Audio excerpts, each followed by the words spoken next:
Hello hello hello hello नमस्कार नमस्कार.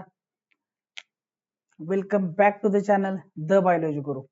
आज आपण काही जे आपण एक लास्ट टाइम लेक्चर घेतलं होतं त्याच्या पुढच्या ज्या काही कन्सेप्ट आहेत त्या आपण आज क्लिअर करणार आहे. आजची पुढची कन्सेप्ट आहे इव्होल्यूशन. सो ही कन्सेप्ट शिकण्याच्या आधी आपण प्रोटीन सिंथेसिस ही एक गोष्ट कंप्लीट केलेली आहे. त्याच्यामध्ये ट्रान्सक्रिप्शन, ट्रान्सलेशन, ट्रान्सलोकेशन ही जी काही कन्सेप्ट होती ती पण आपण कंप्लीट केलेली आहे. त्याची लिंक तुम्हाला इथं आय बटन मध्ये मिळेल. सो तुम्ही तिथं आय बटन वरती क्लिक करून तुम्हाला त्याची लिंक भेटेल. क्लिक करा आणि तो व्हिडिओ तुम्ही बघू शकता. त्याच्यामध्ये आपण डिस्कस केलेला आहे की डीएनए डबल स्टँडर्ड आरएनए पासून single standard double standard DNA पासून सिंगल स्टँडर्ड आरएनए कसा बनतो आणि आरएनए पासून नंतर प्रोटीन कसं बनतं, ही जी काही सेंट्रल डोग्माची प्रोसेस असणार आहे ते आपण तिथे डिस्कस केलेलं आहे. सो नक्की त्या व्हिडिओला व्हिजिट करा आणि तुम्ही तो व्हिडिओ बघू शकताय. ठीक आहे. आज आपण काय बघणार आहे तर इव्होल्यूशन. बघा, तर सगळ्यात महत्त्वाची गोष्ट आहे की इव्होल्यूशन म्हणजे काय आहे आणि इव्होल्यूशन जे आहे म्हणजे मला काय काय स्टुडंटची रिक्वेस्ट पण आले की सर तुम्ही हिंदी मधून पण हिंदीमध्ये पण शिकवायला पाहिजे. तर आपण ट्राय करूया की काय काय गोष्टी असतील ते आपण हिंदीमध्ये पण ट्राय करूया. ठीक है. सो अभी हमें जानना है कि इवोल्यूशन क्या होता है. इवोल्यूशन म्हणजे काय, व्हाट इज इवोल्यूशन. तो इवोल्यूशन एक बेसिक कंसेप्ट है जिसमें क्या होगा कि over the period of time, ये जो टाइम पीरियड होगा ये बहुत लॉन्ग होगा और इसमें एक जो ऑर्गेनिज्म होगा उसमें छोटे छोटे से चेंजेस होते जाएंगे. So gradual changes in the organism over the period of long time, it is called as evolution. This is just a simple definition है, बहुत सीधी सादी डेफिनेशन है जिसमें ये कहा गया है कि जो एक ऑर्गेनिज्म रहेगा उस ऑर्गेनिज्म में उसके जो कैरेक्टर्स रहेंगे उसमें कैरेक्टर्स में क्या होगा, धीरे धीरे ग्रेजुअल चेंज होता रहेगा. तो ये ग्रेजुअल चेंज क्यों होता है, बिकॉज जो कोई वो ऑर्गेनिज्म रहेगा उसके आजू बाजू जो एनवायरमेंट होगा, तो environment is not a static thing, it changes over the period of time, it always changes from season two season. तो क्या है कि अगर एनवायरमेंट चेंजेस होता रहेगा तो एनवायरमेंट की वजह से वो जो ऑर्गेनिज्म रहेगा उसको एडाप्ट होने के लिए उसके स्ट्रक्चर में, उसके बिहेवियर में उसको चेंज करना पड़ेगा. And this leads to new characters and new behaviour and it is a sign of evolution. तो ऑर्गेनिज्म क्या करेगा, खुद को उस जो एनवायरमेंट है जो नया है एनवायरमेंट उसमें उस खुद को ढालेगा, तो उसे ही कहते हैं evolution. Evolution is a long period time. So जो इवोल्यूशन का जो पीरियड है, अगर पृथ्वी के बारे में अगर हम सोचे तो जब कोई भी ऑर्गेनिज्म यहाँ पे प्रेजेंट नहीं था, कोई भी no life was not available on the earth, from that period to the this time, this is a long period of time in which evolution is continuous. Evolution इसमें कंटिन्यू हो रहा है. ठीक है. तर असं आहे की इव्होल्यूशन ही जी कन्सेप्ट आहे ना, तर इव्होल्यूशन या कन्सेप्ट मध्ये आपल्याला आज पूर्णपणे जे काही ज्या इव्होल्यूशन मध्ये काही थिअरीज असतील, इव्होल्यूशनच्या थिअरीज असतील त्या बघायच्या. नंतर आपल्याला याच्यामध्ये ज्या काही बऱ्याच गोष्टी आहेत पुढे नंतर अजून इव्हिडन्सेस ऑफ इव्होल्यूशन्स असतील हे पण आपल्याला बघायचंय. हम इविडेंसेस ऑफ इवोल्यूशन भी देखेंगे, थियरी ऑफ इवोल्यूशन देखेंगे, जो ग्रेजुअल प्रोसेस थी जिसमें इवोल्यूशन हुआ है वो भी हम देखने वाले हैं. अभी डेफिनेशन बनाया हमने वो ये उसको याद रखना है आपको. अभी इवोल्यूशन की जो छोटी सी और जो सिंपल वाली डेफिनेशन थी उसको अब याद कर लेना. ठीक है. तो evolution is a gradual change occurring in the living organism over a long duration. This is a very slow going process through which development of organism is achieved. All the stages in the changes occurred in the various components ranging from the stars and planets into the space to the biospheres present on the earth should be included in the study of evolution.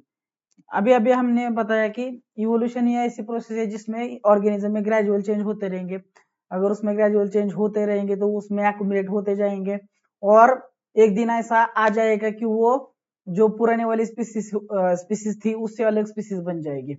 वो इसी process को हम क्या कहेंगे, evolution कहेंगे। अब evolution एक ऐसी प्रोसेस है, ये बहुत स्लो प्रोसेस है, ये सडनली कोई चेंज नहीं होता। अगर एखाद्या ऑर्गेनिज्म को अभी एक नया ऑर्गन चाहिए तो वो नया ऑर्गन नहीं बना सकता, तो उसको अगर कोई ऑर्गन चाहिए तो उसमें ग्रेजुअल चेंज होता रहेगा over the period of 1000 years, 100 year, 1000 year, 1000 year, ऐसे चेंज होता रहेगा, तभी उसमें वो ऑर्गन डेवलप हो सकता है। It is a long process.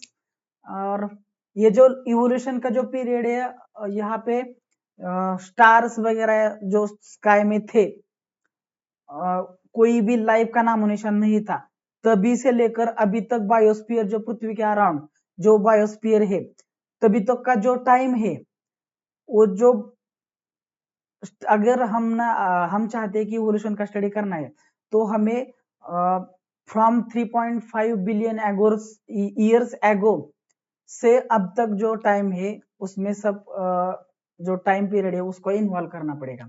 समझ में आ गया? तो अभी एक सिंपल कंसेप्ट बनाते हैं, सुनो कि एक ऑर्गेनिज्म है, अभी तो आप बोला है एक ऑर्गेनिज्म है, उसका एनवायरमेंट है, एनवायरमेंट चेंज होता रहेगा। एनवायरमेंट तो कोई स्टैटिक थिंग है ही नहीं है, वो तो बदलती रहेगी। अगर एनवायरमेंट बदलता रहेगा तो यानी ऑर्गेनिज्म को भी क्या करना पड़ेगा, खुद में चेंज करना पड़ेगा। तो वो चेंज होगा, वो बहुत धीरे धीरे स्लोली होगा, तो वो धीरे धीरे स्लोली चेंज होता रहेगा, होता रहेगा, होता रहेगा। और इसी थ्योरी को कहते हैं theory of natural selection. Theory of natural selection में क्या कहा गया है कि डार्विन द्वारा ये थ्योरी दी गई थी, और इस थ्योरी में ये दिया गया था कि एनवायरमेंट चूज करता है कौन से ऑर्गेनिज्म सर्वाइव करेंगे और कौन से ऑर्गेनिज्म क्या करेंगे, वो मृत्यु पा जाएंगे। तो क्या है कि जो सर्वाइवल करने के लिए जिनके पास उन्होंने खुद को ढा लिया है, एनवायरमेंट की जैसा उन्होंने खुद को ढा लिया, तो वो सर्वाइव करेंगे। अगर जो सर्वाइव नहीं कर पाएंगे, उनके पास कोई एबिलिटीज उन्होंने नहीं डेवलप की, तो वो जल्दी से जल्दी क्या हो गए, नष्ट हो जाएंगे। तो वो जो नया नया स्पीसीज का ग्रुप है, जो नया एनवायरमेंट के लिए अडेप्ट हुआ है, तो उसी ग्रुप में जो प्रोसेस हुआ है उस प्रोसेस को हम इवोल्यूशन कहेंगे। अच्छा है, समझ में आ गया?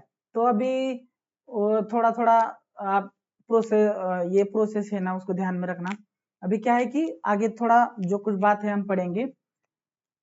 3.5 billion years ago life had been non existent on the earth.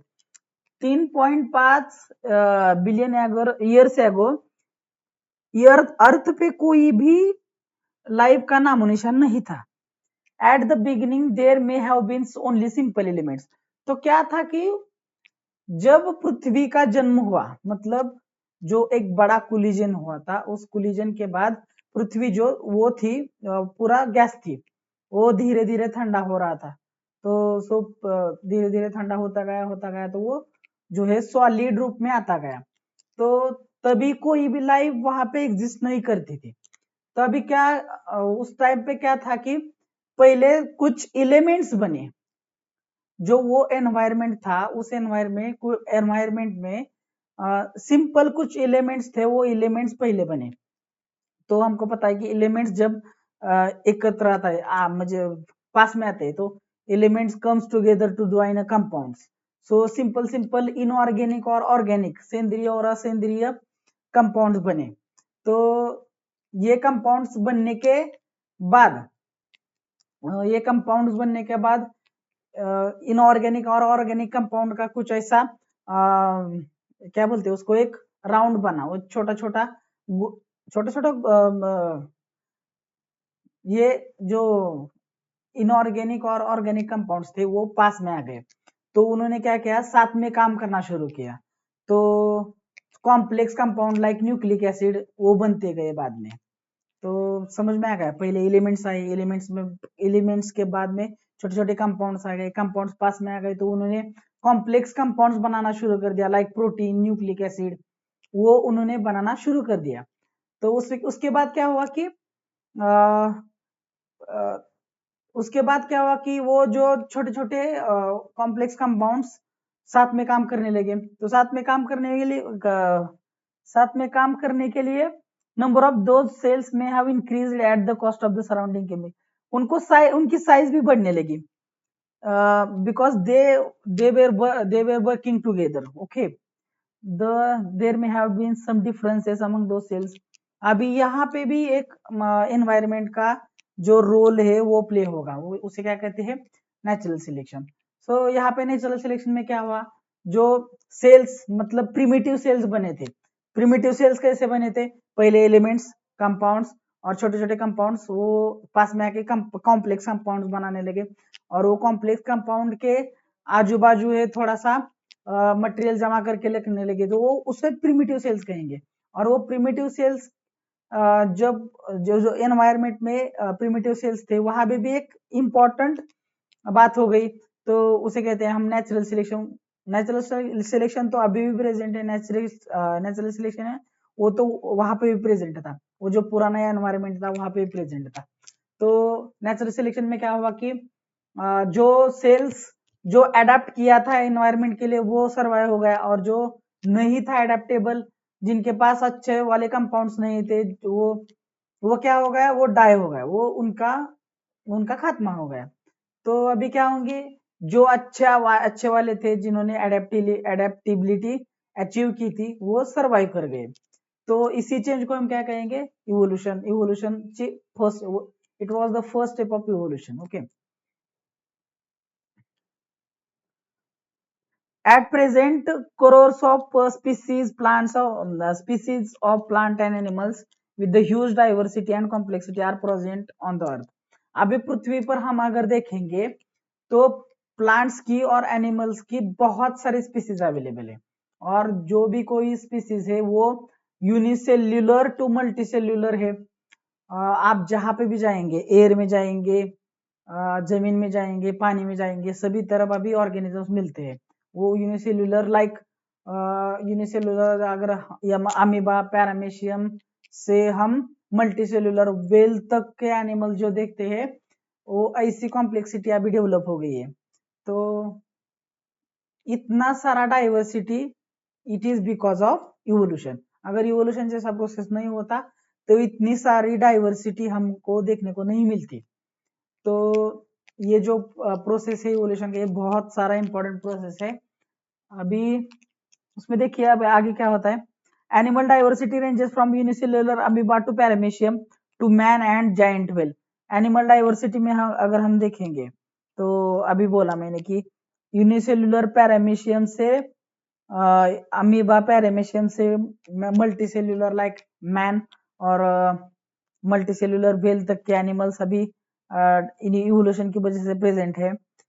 Plant diversity में हम बोलेंगे तो यूनिसेल्युलर क्लोरेला से ह्यूज बनियान ट्री, जो अपना वर्ड का प्लांट रहता है, वो भी अभी इसमें इट इज इतनी डाइवर्सिटी अभी प्रेजेंट है कि यूनिसेल्युलर जो अपना क्लोरेला रहेगा वो भी एक प्लांट सेल है, मतलब एक प्लांट है, और बनियान ट्री वो भी प्लांट है। तो इतनी सारी डाइवर्सिटी हमें देखने को मिलती है अभी अर्थ पे बिकॉज ऑफ ओनली इवोल्यूशन। अभी आगे देखिए, एयर, वाटर, लैंड, रॉक, कहाँ पे भी आप जाइए आपको ऑर्गेनिजम्स मतलब प्लांट और एनिमल को कुछ ना कुछ तो वहां पे मिलेगा ही मिलेगा। Humans have shown curiosity about origin of the life. तो आज जो अपना ह्यूमन है उसको तो पहले से ही क्यूरियोसिटी है कि ये जो ओरिजिन ऑफ लाइफ कैसी हुआ था। तो बहुत सारे साइंटिस्ट लोगों ने क्या किया था कि साइंटिस्ट लोगों ने क्या ये साइंटिस्ट लोगों ने बहुत सारी थेरीज दी थी कि जिस थेरीज के हिसाब से यहाँ पे पृथ्वी पे जो ओरिजिन ऑफ लाइफ हुआ था उसकी जो उन्होंने खोज की थी, मतलब अपने अपने हिसाब से उन्होंने थेरीज दी थी। तो अभी वो थेरीज के जितनी सारी थेरीज रहेंगी उसमें से एक थेरी है जिसका नाम है अपने अपनी gradual development theory, it was most accepted. So among all of the scientists who have gave the um, theories for the evolution of the evolution or origin of life on the earth, the most accepted theory was gradual development theory. Okay, तो उसमें क्या होता है कि organisms को अगर कोई एक कैरेक्टर चाहिए, कोई और एक कोई ऑर्गन चाहिए, तो वो उसमें अचानक से नहीं पैदा हो सकता. तो उसके लिए क्या करना पड़ेगा, उसके लिए बहुत सारा टाइम पीरियड जाना पड़ेगा. उसमें उसके बाद थोड़ा थोड़ा थोड़ा थोड़ा ग्रेजुअल डेवलपमेंट होगा. तो it will take a lot of years. Okay, it will take 100 years, it will take 150 years, 200 years, what may be the time. Okay, so gradual development theory वो सबसे ज्यादा क्या है, वो सबसे ज्यादा फेमस थ्योरी है और वेल एक्सेप्टेड थ्योरी है. अंडरस्टैंड. सो अभी क्या हम पढ़ेंगे, theory of evolution. Theory of evolution में क्या कहा है कि according to this theory, first living material protoplasm has been formed in the ocean due to the course of time. Unicellular organisms were formed. Gradually changes occurred in the unicellular organism to which larger and more complex organisms were formed. अभी तो हमने कहा कि जो पहला organism था, जो elements थे, एलिमेंट्स पास आके क्या बने, कंपाउंड्स बने. सिंपल कंपाउंड से बने कॉम्प्लेक्स कंपाउंड्स, और वो कॉम्प्लेक्स कंपाउंड्स थे वो साथ में काम करने लगे. तो वो जो वो बंच लाइक बना था, उसे हम क्या कहते थे, प्रोटोप्लाज्म. तो वो प्रोटोप्लाज्म में कुछ चेंजेस हुए, तो यूनिसेलुलर सेल्स आ गए. यूनिसेलुलर से क्या हो गया, वो ग्रेजुअली डेवलपमेंट के बाद मल्टीसेलुलर बने. सो वो जो कुछ हुआ था, it was because of the evolution. Understand. Gradual changes होते रहते थे. ग्रेजुअल चेंजेस होने की वजह से यूनिसेलुलर ऑर्गेनिजम्स का वो जो रूपांतरण है वो मोर कॉम्प्लेक्स ऑर्गेनिज्म में हो गया. All those changes were slow and gradual. वो जो कुछ चेंजेस थे, वो जो कुछ चेंजेस हमें देखने पड़े थे ऑर्गेनिज्म नहीं, सॉरी, वो यूनिसेल्युलर और प्रोटोप्लाज्म और यूनिसेलुलर ऑर्गेनिज्म में वो जो चेंज हुए थे वो बहुत सारा स्लो थे और ग्रेजुअल थे. वो अचानक से चेंज कोई नहीं होता. इवोल्यूशन में कोई चेंज अचानक से नहीं होता. Understand. all those changes were slow and gradual. Duration of all these changes is almost 300 crore years. so इसका टाइम जो था, इस इवोल्यूशन का टाइम जो वो बहुत बड़ा था. वो टाइम लगभग 300 करोड़ इयर्स था. सो कीप इन माइंड, लक्षात ठेवा की असं आहे. त्याच्यानंतर changes and development in the living organisms had been all round and multidimensional and it's leads to the evolution of different types of organisms. So ये evolution की जो रेखा थी, वो सिर्फ वन डायमेंशनल नहीं थी. अगर वन डायमेंशनल अगर रेखा उसकी होती, इवोल्यूशन की जो रेखा अगर हम ड्रॉ करें, तो वो जो वन डायमेंशनल नहीं थी. अगर वन डायमेंशनल होती तो कुछ एक प्रकार के ही ऑर्गेनिज्म अभी हमें अर्थ क्रस्ट पे मिलने चाहिए थे. But the direction of the evolution was multi dimensional. वो किसी भी तरफ जा सकता था. इसी वजह से प्लांट में और एनिमल में हमें बहुत सारी डाइवर्सिटी देखने को मिलती है. तो यही डाइवर्सिटी जो है, ये it was because of the multidimensional direction of the evolution process, and it is only because of the evolution takes place in any direction.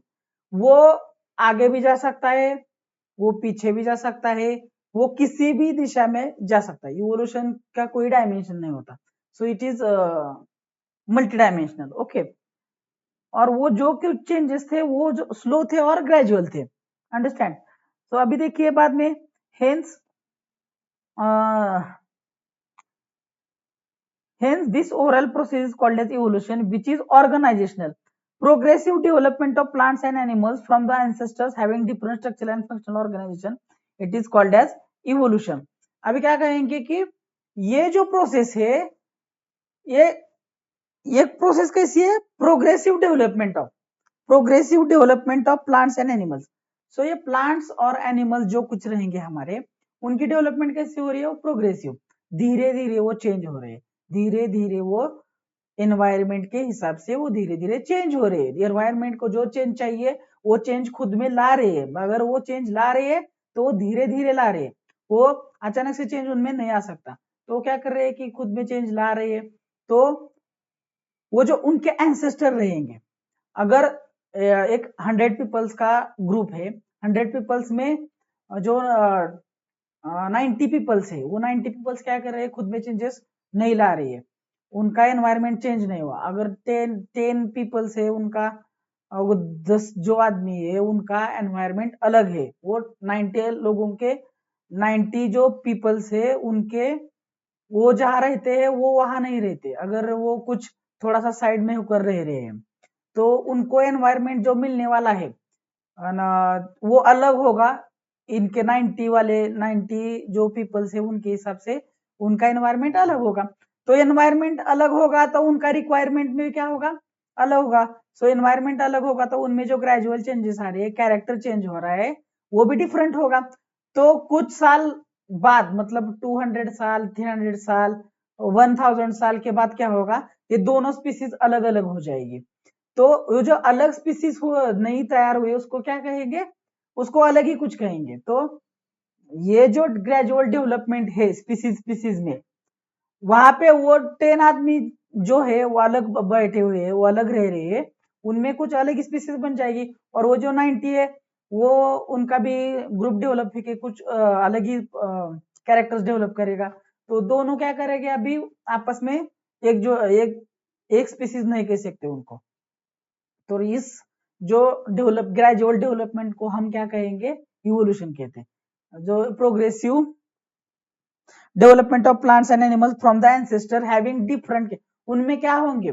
उनके जो एंसेस्टर्स होंगे, उनके जो दादा परदादा होंगे, उनके उनके जो कैरेक्टर्स होंगे वो पूरा डिफरेंट करेंगे। अपना जो नया ऑर्गेनिज्म आया है, नया जनरेशन है, उनके कैरेक्टर और जो पुराने वाले कैरेक्टर है उसमें बहुत सारा डिफरेंस होगा। That is why it is called as progressive structural and functional difference between the generation, from one generation to other generation. वो जो डिफरेंस मिल रहा है, वो जो प्रोसेस हुआ है वहां पे, उसी प्रोसेस को क्या कहेंगे? हम इवोल्यूशन कहेंगे। अभी आगे हम देखने वाले हैं कि आगे हम देखेंगे कि इविडेंसेस ऑफ इवोल्यूशन। अगर हम कह रहे हैं कि इस ऑर्गेनिज्म में और इस जो प्लैनेट अर्थ पे है बहुत सारा इवोल्यूशन हुआ है, तो हमें कुछ एविडेंस मिलने चाहिए इवोल्यूशन के। तो ऐसे कुछ एविडेंस की बात हम आज अभी करने वाले हैं। तो पहले एविडेंसेस क्या है? वो जो पहले एविडेंसेस है वो है मॉर्फोलॉजिकल एविडेंसेस। क्या कहेंगे हम उन्हें? Morphological evidences. मॉर्फोलॉजिकल एविडेंसेस का मतलब क्या होता है कि मॉर्फोलॉजी मतलब मॉर्फ, मॉर्फ मतलब भायांग, और लॉगस म्हणजे क्या? उसका अर्थ होता है स्टडी। जो आंख, अपनी खुली आंख को जो कैरेक्टर्स दिखते हैं उस कैरेक्टर को हम मॉर्फोलॉजिकल कैरेक्टर्स कहेंगे।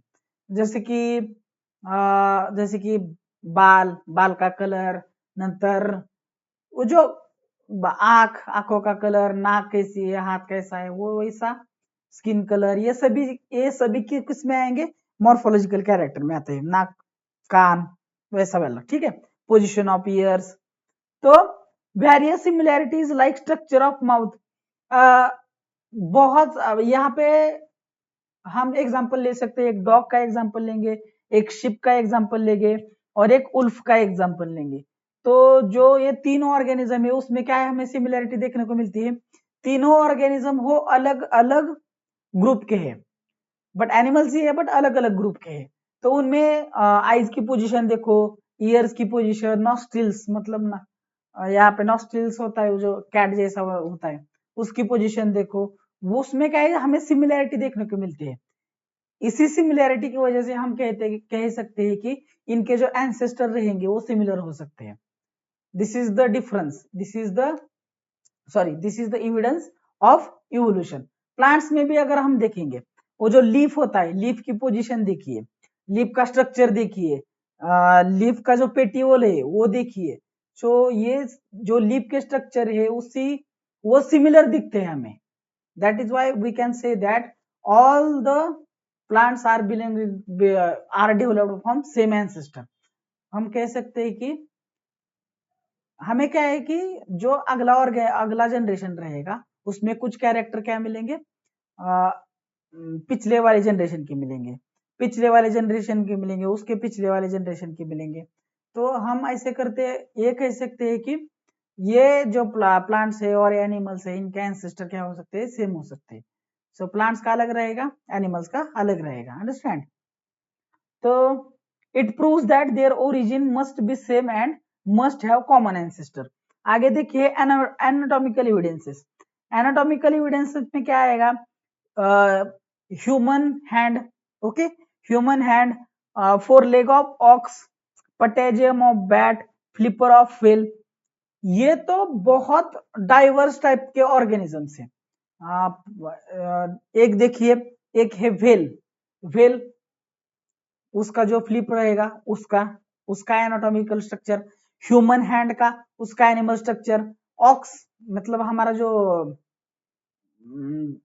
बैल रहता है उसका जो फोर लेग है उसका एनाटॉमिकल स्ट्रक्चर लीजिए। और आप बैट, ये तो एव्स है, एव्स में आएगा ये।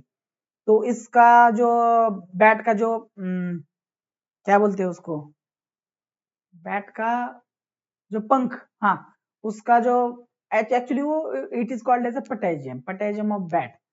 So it's not actually a punk, it is a developed four legs, okay, for flying। तो उसका जो स्ट्रक्चर अगर हम लेंगे तो उनका जो मॉर्फोलॉजिकल उनका हम स्ट्रक्चर देखेंगे तो वो बहुत डिफरेंट है। बट एनाटॉमिकली अगर स्टडी करेंगे हम उन चारों का तो हमें उसमें सिमिलरिटीज दिखेंगी। उनमें जो बोन की रचना है, वो जॉइंट्स की रचना है, वो सेम दिखेगी। इसी वजह से हम ये कह सकते हैं कि उनका जो एंसेस्टर रहेगा वो एक और कॉमन रह सकता है। इसीलिए these are the evidences of evolution. Evolution मतलब क्या होता है, अभी तो हम समझ में कि इवोल्यूशन मतलब gradual changes happening in the organism over the period of time. It is a very very slow process. अपने एंसेस्टर से नए वाली जनरेशन है वो क्या करती है, स्ट्रक्चरल और फंक्शनल, स्ट्रक्चरल भी डिफरेंस होती है और फंक्शनल भी डिफरेंस होती है। This progressive change happening in the organism, it is called as evolution, okay. अभी देखेंगे हम आगे vestigial organ. degenerated or underdeveloped useless organs of organism are called as vestigial organs। so vestigial organs का ये ऐसे organ होते हैं अगर एक ऑर्गेनिज्म है, उस ऑर्गेनिज्म एक एनवायरमेंट में रह रहा है, उसको उस एनवायरमेंट को टैकल करने के लिए उसमें एक ऑर्गन चाहिए होगा, तो धीरे धीरे उसमें डेवलप होगा। तो एनवायरमेंट तो बदलता रहेगा, एनवायरमेंट बदलता रहेगा तो उसको उस ऑर्गन की अभी जरूरत नहीं है। तो क्या करेगा वो ऑर्गन, धीरे धीरे क्या करेगा वो, उसका जो स्ट्रक्चर है, उसका फंक्शन है, वो जो क्या होता है बदल, उसका फंक्शन तो सेम रहे, उस ऑर्गन का फंक्शन तो सेम रहेगा, बट वो फंक्शन उस ऑर्गेनिज्म के लिए अभी उपयोगी नहीं है। वो ऑर्गेनिज्म के लिए वो बॉडी पार्ट अभी नहीं चाहिए, बट ऐसा निकाल के भी नहीं फेंक सकता। तो क्या होगा, धीरे धीरे वो नष्ट होता रहेगा, धीरे धीरे होगा। तो हाँ, सो हम पहले हम बहुत साल मतलब कुछ करोड़ साल पहले हमें टेल थी, अभी टेल की जगह एक क्या बोलते हैं उसे, मंकी बोन करके कुछ अवेलेबल है अभी। तो वस जैसा जो एक ऑर्गन रहेगा उसे हम क्या कहेंगे, वेस्टिजियल ऑर्गन। अभी एक एक और ऑर्गन का हम अपेंडिक्स, एक एक और ऑर्गन है अपेंडिक्स। सो अपेंडिक्स उन ऑर्गेनिज्म में बहुत सारा यूज होता है उनका, जो रोमिनेंट होती है, जो गाय समझ लीजिए, गाय, बकरी, शिप, उसमें क्या है अपेंडिक्स का वो अपेंडिक्स का यूज बहुत सारा होता है। इसलिए उन ऑर्गेनिज्म में वो ऑर्गन वेस्टिजियल नहीं है, बट हमारे जैसे ऑर्गेनिज्म में, ह्यूमन जैसे ऑर्गेनिज्म में अपेंडिक्स जैसा जो ऑर्गन रहेगा वो वेस्टिजियल है, बिकॉज अपेंडिक्स का यूज हम नहीं करते, बिकॉज उसका जो यूज होता है वो अन्न अन्न मतलब क्या फूड है, उसको जो डाइजेस्ट करना है, उसी प्रोसेस में उस अपेंडिक्स का बहुत सारा यूज होता है। बट अभी appendix in human it is a vestigial organ, vestigial ear लो, अभी हम क्या बोलेंगे, हम ear muscles, ear pinna of, अभी कुछ एग्जांपल्स देखेंगे हम।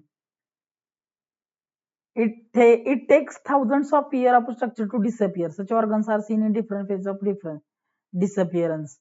So अभी हम हमारे यहाँ का देखेंगे, हमारे बॉडी में उस ऑर्गन्स के कुछ रिमेनिंग पार्ट्स दिखेंगे, तो कुछ साल के बाद वो कम होता रहेगा, होता रहेगा। तो डिसअपेरेंस के जो साइंस है वो बॉडी में दिख सकते हैं, वो दिख सकते नहीं, दिखते ही है, ठीक है। अभी appendix which is useless in human but it is useful in the fully functional organ in ruminants, और similarly muscles of ear pinna which are useless to human. अभी मसल्स ईयर पिन्ना जो है, यहाँ के जो मसल्स है ear pinna के, ये ह्यूमंस में यूजलेस है, बट ये जो मंकी सॉरी डोंकी वगैरह रहते हैं, मंकीज, तो इनमें ये बहुत सारा उसका यूज करते हैं। तो these are some various vestigial organs. अभी देखिए क्या होगा, उसे जो मंकी बोन कहते हैं वो मतलब वो टेल बोन रहेगा, और उसे हम कॉकिक्स कहते हैं, टेल बोन, उसे हम कॉकिक्स कहते हैं, वो होगा vestigial organ. Ear pinna in human it is also a vestigial organ. Then appendix in human it is a vestigial to human but it is a fully functional, it is found in ruminants like sheep, ox, and whatever be the cow, okay. And wisdom teeth, that is also a and another vestigial organ is like hairs. पहले पहले क्या होता था, बहुत सारा environment में changes होते रहते थे, उसी की वजह से ऑर्गेनिजम्स के जो बॉडी था उसमें बहुत सारे हेयर्स प्रेजेंट थे। अभी क्या है, वो हेयर्स एक वेस्टिजियल ऑर्गन बन गया है, ठीक है, वेस्टिजियल थिंग्स कह सकते हैं। उसके आगे है पैलेंटियोलॉजिकल एविडेंसेस। सो हमने क्या अभी क्या पढ़ा, ये पहले वाले पढ़े, the second one anatomical evidences,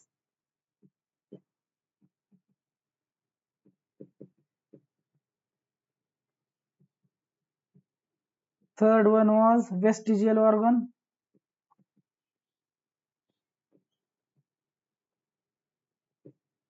vestigial organ सीधे सीधे इवोल्यूशन को क्या करते हैं, प्रेडिक्ट करते हैं, वेस्टिजियल इवोल्यूशन को दिखाते हैं। The fourth one is a पैलेंटियोलॉजिकल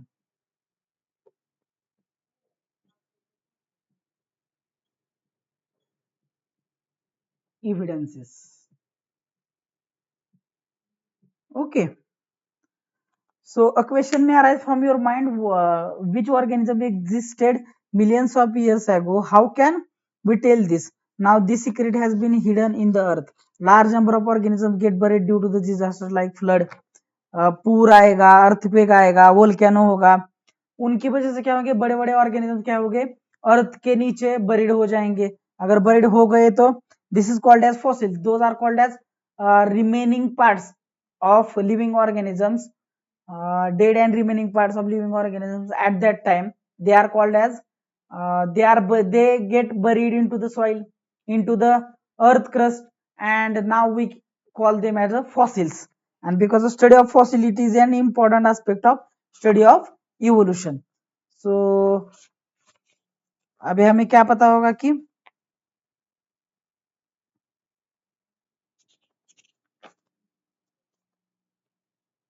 अभी देखिए इसमें क्या होगा कि carbon consumption of the animals and plant stops after the death, and since then only the decaying process of C14 occurs continuously. In case the dead bodies of the plant and animals instead of remaining constant, the ratio of between C14 and C12 changes continuously as C12 is a non-radioactive. The time passed since the death of the plant or animal can be calculated by measuring the radioactivity of C14 and the ratio of C14 and C12 present in their body. This is called as carbon dating method. So कोई organism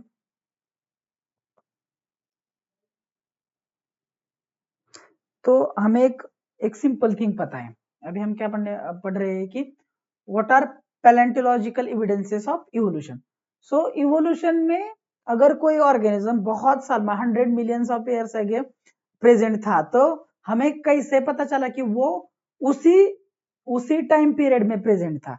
तो उसे detect करने के लिए हमारे पास एक process है, उसे कहते हैं हम कार्बन डेटिंग। तो कार्बन मालूम है आपको, वो जो कार्बन है उसकी जो एलिमेंट नंबर है वो कितना है, एटॉमिक नंबर है 12। तो उसका जो एक क्या बोलते हैं उसको, आइसोटोप रहेगा। तो कार्बन के दो आइसोटोप होते हैं, एक है C12 और एक है C14। तो carbon has a valency of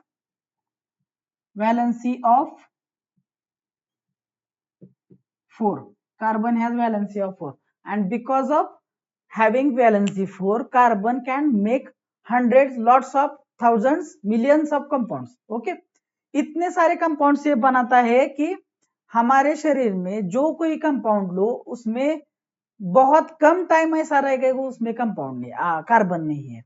तो अगर एनिमल्स जब अलाइव होता है, एनिमल और प्लांट जब अलाइव होता है, तो वो C14 और C12 ये दोनों कार्बन को लेता है। शरीर में क्या करेगा, कार्बन C12 एंड C14 ऐसे दोनों कार्बन को शरीर में लेगा वो अपने ब्रीदिंग के द्वारा, ठीक है। तो जो कोई कंपाउंड्स उस बॉडी में, उस एनिमल्स की बॉडी में, प्लांट की बॉडी में जो कोई कंपाउंड होंगे, it will be made up of C12 and C14, उसके बने होंगे। ये इतना तो समझ में आ रहा है। अभी क्या होगा कि अगर एनिमल डाई होगा, मर जाएगा, तो ये C12 है वो तो डीके नहीं होगा, मतलब वो तो रेडियो एक्टिव नहीं है, रेडियो एक्टिव नहीं है, वो तो रेडियो एक्टिव नहीं है। बट ये क्या है, C14 तो रेडियो एक्टिव है। वो क्या करेगा, वो धीरे धीरे क्या करेगा, स्टेबल स्टेज में आने के लिए देखेगा। वो स्लोली क्या करेगा, वो रेडियो एक्टिविटी दिखाएगा, वो रेडियो एक्टिविटी दिखाते रहेगा। सो अभी वो तो एनिमल क्या है, जो अर्थ का जो मतलब अर्थ का जो क्रस्ट है उसके बहुत नीचे वो बरीड है। तो C14 का जो परसेंटेज वो धीरे धीरे क्या होता रहेगा, कम होता रहेगा। सो ये C14 और C12 का जो रेशियो रहेगा, उसी रेशियो के हिसाब से जो उसका हाफ लाइफ पीरियड रहेगा उसको यूज करके हम टाइम निकाल सकते हैं कि किस टाइम में वो ऑर्गेनिज्म मरा होगा मतलब उस टाइम लाइन में वो ऑर्गेनिज्म प्रेजेंट होगा। इसी टेक्निक को हम क्या कहेंगे, कार्बन डेटिंग कहेंगे। So carbon dating is nothing but बहुत इजी कंसेप्ट है। C12 और C14 का जो रेशियो है उस रेशियो का यूज करके हम वो ऑर्गेनिजम्स की डेथ का टाइम काउंट कर सकते हैं। डेथ का टाइम मतलब कितने साल पहले वो ऑर्गेनिज्म मरा होगा, उसी टेक्निक को हम क्या कहेंगे, कार्बन डेटिंग। एंड इसी हिसाब से हम क्या इवोल्यूशन भी दिखा सकते हैं। समझ में आ गया? तो it is used in paleontology and anthropology for the determine of the age of the human fossils and manuscripts। समझ में आ गए? ये बहुत सारा इजी है। अभी देखिए आगे जो 5th वन है, इसे हम कहेंगे connecting links.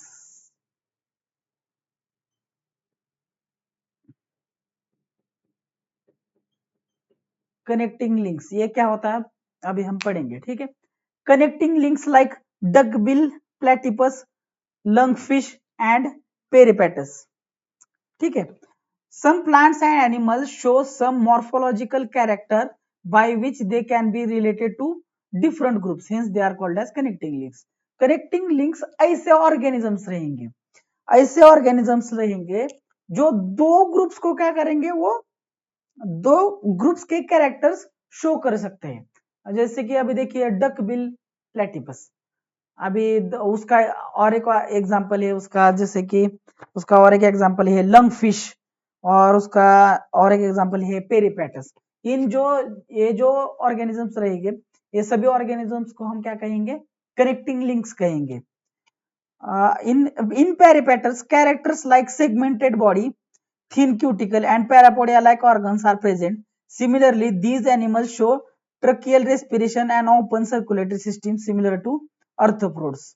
So this indicates the peripetus is connecting link between the annelida and arthropoda. So दो ग्रुप है, एक है annelida, एक है annelida, एक है arthropoda। जो अपना पेरिपेटस है ना, पेरिपेटस ये अनिलिडा के भी कैरेक्टर दिखा रहा है और ये आर्थ्रोपोडा के भी कैरेक्टर दिखा रहा है। कुछ character like segmented body, thin cuticle, ये जो कैरेक्टर है वो जो है एनिलिड्स के है, और आर्थ्रोपोडा के कैरेक्टर है ओपन सर्कुलेटरी सिस्टम है, और कुछ देखिए उसमें क्या है, open circulatory system, tracheal respiration, ऐसा जो कैरेक्टर है आर्थ्रोपोडा का कैरेक्टर है। और एनिलिडा का कैरेक्टर क्या है? Segmented body, thin cuticle, parapodia like organs. So these characters are belonging to the annelida group, and arthropoda open circulatory system and tracheal respiration. These two characters are belonging to the this group. Okay, that is why clearly it indicates that peripetus is connecting link between annelida and arthropoda. Okay. Similarly, duckbill platypus lay eggs like reptiles but show relationship with mammals due to the presence of mammary glands and hairs. अभी जो duckbill platypus है ना, वो snacks रहते हैं ना, जो reptiles रहते हैं उनके जैसा एग ले करेगा, एग देगा, एग में से अंडे देगा, अंडे से एनिमल बाहर निकलेगा, एनिमल अंडे से बाहर निकलेगा, वो डकबिल प्लेटिपस का जो बच्चा है वो अंडे से बाहर निकलेगा। तो वो मैमल्स लाइक उसमें मैमरी ग्लैंड्स होते हैं, तो मैमरी ग्लैंड्स होने की वजह से it is connecting between mammals and reptiles. Reptiles के भी कुछ कैरेक्टर शो कर रहा है, और यहाँ पे रेप्टाइल्स के कैरेक्टर्स के बाद कुछ कैरेक्टर्स है जो वो अपने रेप्टाइल्स के बाद अपने मैमल्स के भी कैरेक्टर शो हो रहा है। So it is clearly it is a connecting link between, वो कनेक्टिंग लिंक है किन के बीच में? Mammals and reptiles. ओके। और lungfish performs respirations with lung irrespective of being fish. These examples indicates that the mammals are evolved from the reptiles and amphibians from the fishes. So जो अपना lung fish है, नाम में ही है, fish होके भी lung से respiration करेगा। सो मैमल्स है वो यहां से, मतलब मैमल्स है जो इन lungfishes, that lungfish perform respiration with the lung irrespective of being fish. This example indicates that the mammals are evolved from, mammal कहां से evolve हुए हैं? Mammals are evolved from reptiles. Mammals and reptiles के बीच में जो वो क्या कौन था? Duckbill platypus. और जो एम्फीबियंस होंगे, एम्फीबियंस वो फिश जो है उनके जो लंग फिश है ना, it is a connecting link between amphibians and fishes. Okay, fish and amphibian, इनके जो बीच के जो क्या कनेक्टिंग लिंक है वही होगी। ठीक है, उसके बाद में आएंगे हमें इम्ब्रियोलॉजिकल एविडेंसेस। सिक्स्थ वन है जो है इम्ब्रियोलॉजिकल एविडेंसेस।